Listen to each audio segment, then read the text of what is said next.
கேளம்பாக்கத்தில் திருக்குறள் வாசகங்கள் பொருந்திய 133 பதாகைகளை கையில் ஏந்தியபடி ஊர்வலமாக சென்று பொதுமக்களுக்கு திருக்குறள் பற்றிய விழிப்புணர்வை ஏற்படுத்திய பள்ளி மாணவர்கள்.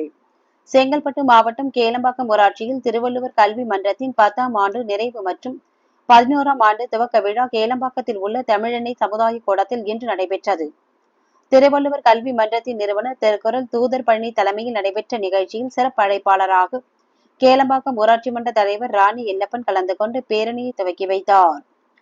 ஊராட்சி மன்ற அலுவலகத்திலிருந்து 133 திருக்குறள்கள் அடங்கிய பதாகைகளை கையில் ஏந்தியவாறு பள்ளி மாணவர்கள், திருக்குறள் பற்றாளர்கள் திருக்குறள் ஓதிக்கொண்டு மாணவர் திருவள்ளுவர் போன்று வேடம் அணிந்தும் சமுதாய கூடம் வரை ஊர்வலமாக சென்றனர். அதனைத் தொடர்ந்து மாணவிகளின் திருக்குறள் பாடல், திருக்குறள் நடனம், திருக்குறளின் சிறப்புரை, திருக்குறள் குழு நடனம், திருக்குறளின் கேள்வி பதில் போன்ற நிகழ்ச்சிகள் நடைபெற்றது. 1330 திருக்குறளையும் ஒப்பித்த மாணவிகளும் அவர்களது பெற்றோர்களும் கௌரவிக்கப்பட்டனர். இவ்விழாவில் சாத்தான்குப்பம் கொடியேற்போர் நல சங்க தலைவர் எக்ஸ்பிரஸ் எல்லப்பன் மற்றும் திருவள்ளுவர் கல்வி மற்றும் பொறுப்பாளர்கள் முனைவர் சிவகுமார், பள்ளி ஆசிரியர், ஆசிரியைகள், பொதுமக்கள், பெற்றோர்கள், மாணவர்கள் என 500க்கும் மேற்பட்டோர் கலந்து கொண்டனர்.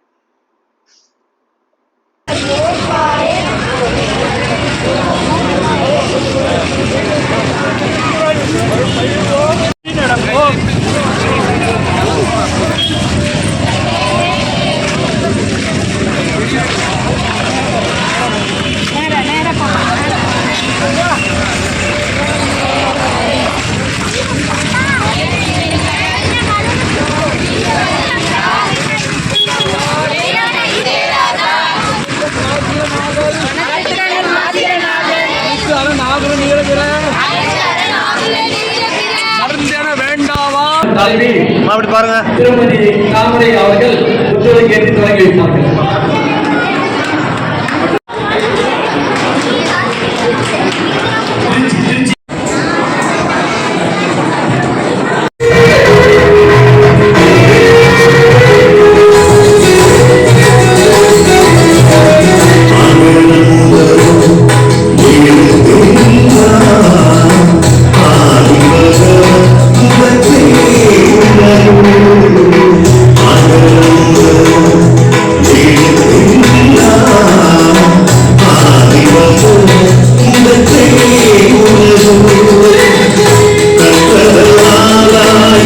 Poi